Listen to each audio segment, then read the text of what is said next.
In this video, we'll be taking a look at 3 NBA games happening on March 7th, 2026, and providing you with free team picks and total picks for each one of those games, so 6 picks in total. Welcome back to Cash Out Sports. Let's dive right into it. Oh, and don't forget to subscribe and to click the bell icon to get notified as soon as these videos get released, so that you have more time to plan out your bets as we provide these videos on a daily basis. I can guarantee that you'll have all the important information that you'll need on these 3 NBA games after fully watching this video.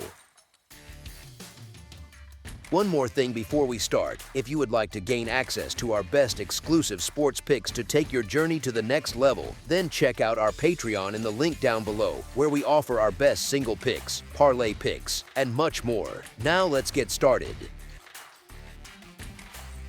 Utah Jazz versus Milwaukee Bucks. The Utah Jazz head into Pfizer Forum to take on the Milwaukee Bucks, and it is one of those games where you almost feel uneasy trusting either side right away.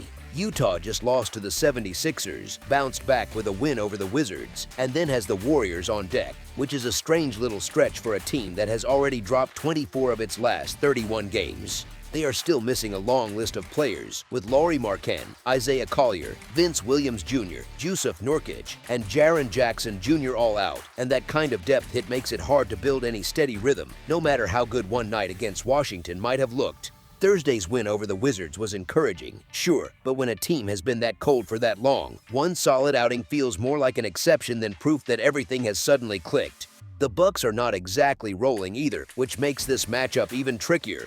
They have dropped games to the Celtics and Hawks and will see the Magic next, and they have taken 8 of their last 14 overall, which is fine on paper but not exactly scorching, especially when you factor in that they have now lost 4 straight. Their most recent loss was the kind that leaves a bad taste, the sort where fans and players both walk away shaking their heads a little.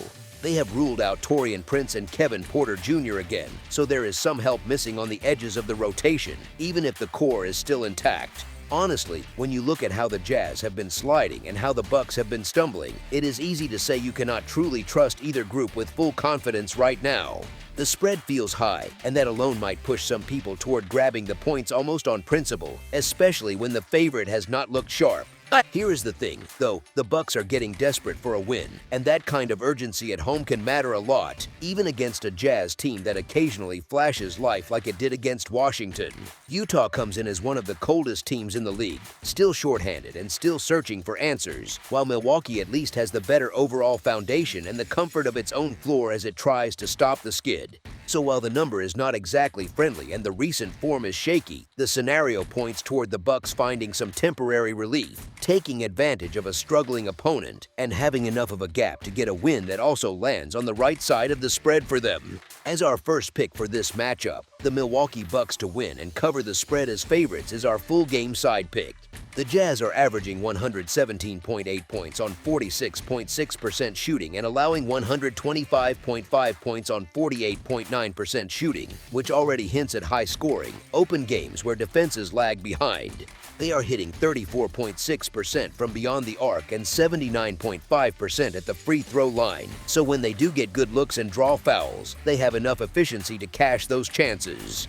On the other side of the ball, they are allowing 37.2% shooting from deep and pulling down 43.8 rebounds per game, a mix that usually leads to opponents feeling fairly comfortable offensively, especially from 3. Put simply, Utah's combination of capable scoring and shaky defense tends to inflate totals, and it does so pretty consistently. They can get hot for stretches, but they also give up plenty, which keeps the door open for games that turn into track meets or something close to it. The Bucks bring a different but compatible profile. They are averaging 111.3 points on 47.8% shooting and allowing 115.5 points on 46.5% shooting, numbers that show decent offensive efficiency but also a defense that gives up its share of production. From the perimeter, Milwaukee is shooting 38.8% from beyond the arc and 74% from the free throw line, and that strong three-point mark in particular can push a total upward in a hurry when shots fall. Defensively, they are allowing 36.6% from deep and grabbing 41.5 rebounds per game, which points toward opponents finding room on the outside and getting enough touches to keep the scoreboard moving. When you put it all together, one team regularly plays in high-scoring contests because of a porous defense, and the other has efficient shooting and a defense that is not exactly locking teams down. That is usually a recipe for a game where both offenses find their spots, pace picks up in stretches, and long droughts are the exception, not the rule. Even if Milwaukee tightens up a bit out of urgency and Utah cools off at times, the overall numbers and tendencies still lean toward a matchup where the total points end up on the higher side rather than in a low-scoring grind. As our second pick for this matchup, over the projected total is our full game total pick. Los Angeles Clippers versus Memphis Grizzlies.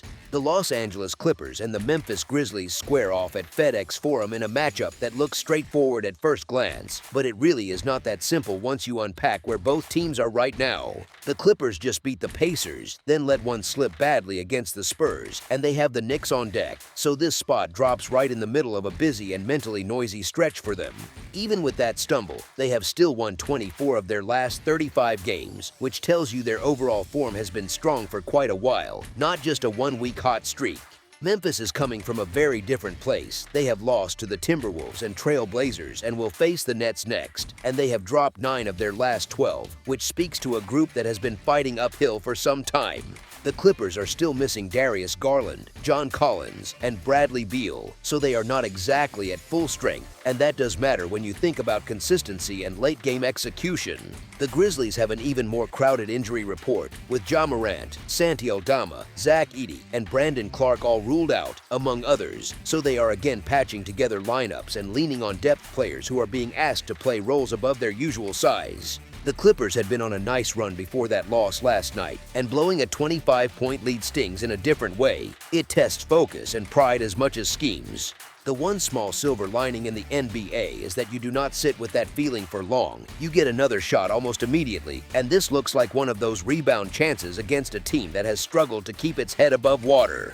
Memphis has been grinding through that long injury list for a while, and it shows in the results. They compete in stretches but rarely sustain it for full games, which is part of why their recent record keeps tilting the wrong way. Honestly, the number of absences makes it hard to trust them to close the gap for 4 quarters against a team that, even short-handed, still has higher-level scoring and more stable options. Here is the thing, the Clippers are on the second night of a back-to-back, and that is usually a red flag, but the combination of their broader form, their motivation after that collapse, and the Grizzlies' current state makes the lack of extra points from the bookies feel a little light rather than generous. It feels more like Memphis is being priced on name and effort than on what this version of their roster has actually shown. The spot is not perfect for Los Angeles, yet it still leans toward them using this game to get the bad taste out of their mouths, steady themselves, and play with enough control at both ends to handle business and cover while they do it. As our first pick for this matchup, the Los Angeles Clippers to win and cover the spread as favorites is our full game side pick. The Clippers are averaging 112.1 points on 47.9% shooting and allowing 112.1 points on 46.4% shooting, which shows a fairly balanced profile where their offense and defense often pull games toward the middle rather than extremes. They are shooting 36.1% from beyond the arc and 83.3% from the free throw line, so they are efficient enough to punish mistakes, but they are not a constant track meet team that tries to run the score up for 48 minutes. They allow 36.7% shooting from deep and grab 40.9 rebounds per game, which points to a defense that has some weak spots on the perimeter but also a front court that can clean the glass well enough to limit endless second chances. The Grizzlies, on their side, are averaging 115.6 points on 46.1% shooting and allowing 117.6 points on 47.1% shooting, so their games can look a bit looser, but that number is built across different versions of their lineup. They are shooting 35.4% from 3 and 79.4% from the free throw line, which is respectable, yet with so many key players out, it is fair to wonder how consistently they can reach those averages with this current rotation. Memphis is allowing 36% from deep and pulling down 44.2 rebounds per game, so they do have some strength on the boards, and that can quietly slow totals by cutting off quick second chance points and forcing more half-court trips. Here is where the back-to-back angle actually shifts things a bit. The Clippers might lean more on half-court sets, manage pace, and trust their execution instead of pushing tempo in a way that turns the night into a high-possession affair. With Memphis missing so many core players, their offense can stall for stretches, especially against a defense that is organized and not in a rush, and even if they still find some rhythm, it may not be enough to drag the overall scoring into a truly high range. It sounds odd when you look at the raw scoring averages, but the combination of fatigue on one side, injuries on the other, and two defenses that can at least force tougher looks points more toward a lower scoring game script than a free-flowing scoring showcase. So while both teams have the ability to put points on the board in bursts, the most likely shape here feels like a game where the pace is controlled, the offenses run into enough resistance, and the final total lands under what those season averages might suggest at first glance. As our second pick for this matchup, under the projected total is our full game total pick. Golden State Warriors versus Oklahoma City Thunder. The Oklahoma City Thunder welcome the Golden State Warriors to Paycom Center, and everything about this matchup feels tilted before the ball even goes up. The Warriors are coming in off a loss to the Clippers, a win over the Rockets, and a date with the Jazz waiting next. But that one good outing does not erase the fact they have dropped 9 of their last 15 games. The Thunder, on the other hand, have quietly been rolling again, taking down the Bulls and Knicks and lining up the Nuggets after this, and 9 wins in their last 11 speaks to a team that knows exactly who it is right now. They are not perfect, but they are definitely trending in the right direction while the Warriors keep wobbling between dangerous and vulnerable depending on the night. Golden State is still monitoring Seth Curry, Gary Payton II, Kristaps Porzingis, and Will Richard, all sitting in that questionable bucket, which leaves a big cloud over what their actual rotation will look like. The Thunder have already ruled out Brandon Carlson, Ajay Mitchell, Jalen Williams, Alex Caruso, and Isaiah Hartenstein, so they are juggling absences too, although the larger structure of their team has still held up really well. These teams have already faced each other 3 times this season, and Oklahoma City has taken each of those by double digits, which is not exactly a gentle hint about how the matchup has played out so far. The Warriors were impressive in that thrilling overtime win in their last outing, sure, but asking them to keep it close here without help from that injury list feels like a reach, especially with how shaky they have been overall lately. The Thunder are not the relentless covering machine they have been in some previous seasons, but they are still more than capable of punishing bad, banged-up teams that cannot sustain high-level play for 4 quarters. When they saw the Warriors in January, Oklahoma City ran them off the floor in a 131-94 result, and while you do not just copy and paste a scoreline, it does show the gap when one side is locked in and the other is patching things together. Golden State's road issues have been a storyline all year, and they are still missing what feels like countless rotation pieces, which makes it tough to trust them to hang in there when the game tilts and the crowd starts to feed the home team. The number is big and could shift before tip, but at this stage, the cleaner angle is backing the Thunder to finish the season sweep with another decisive win and the type of margin that reminds everyone why the line was set so high in the first place. Honestly, this has every chance to get lopsided if Oklahoma City smells blood early and the Warriors are still short-handed. As our first pick for this matchup, the Oklahoma City Thunder to win and cover the spread as favorites is our full game side pick. The Warriors are averaging 115.6 points on 46.2% shooting and allowing 114.1 points on 47.3% shooting, which already tells you they live in that zone where both teams usually get theirs offensively. They are hitting 36% from 3 and 80.8% at the free throw line, a combination that gives them the ability to pile points in bunches from the perimeter and still cash in when they draw fouls. They are allowing opponents to shoot 35.4% from deep and hauling in 42.9 rebounds per game, so plenty of games turn into trading makes instead of slow, grinding defensive clinics. On the other side, the Thunder have been even more impressive on the scoring front, averaging 119.1 points on 48.4% shooting while holding opponents to 107.9 points on 43.7%. They are knocking down 36.5% from beyond the arc and 82.1% from the free throw line, which gives them a very clean scoring profile, efficient from the field and trustworthy at the stripe.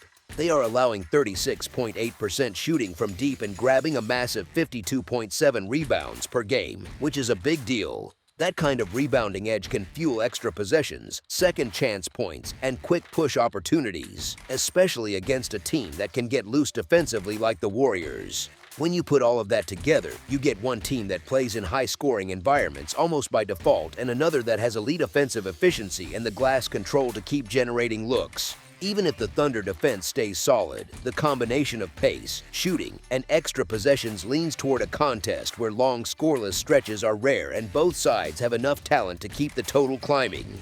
If this does start to tilt into a blowout, there is still room for points late from bench units because those groups tend to play faster and looser instead of walking the ball up and burning clock carefully. So from the way these offenses are built, the shooting numbers, and the way they rebound and defend the arc, this shapes up as the kind of matchup where the total has every reason to land on the higher side rather than fizzling out. As our second pick for this matchup, over the projected total is our full game total pick. That's all for now, so if you have any other games you would like reviewed, then leave a comment down below with the game you would like analyzed, subscribe to our channel, leave a like on this video, and we'll get to it as soon as we possibly can. We would also love to hear your opinion on the picks presented to you in this video, whether you agree or disagree with them, so leave a comment down below and do let us know.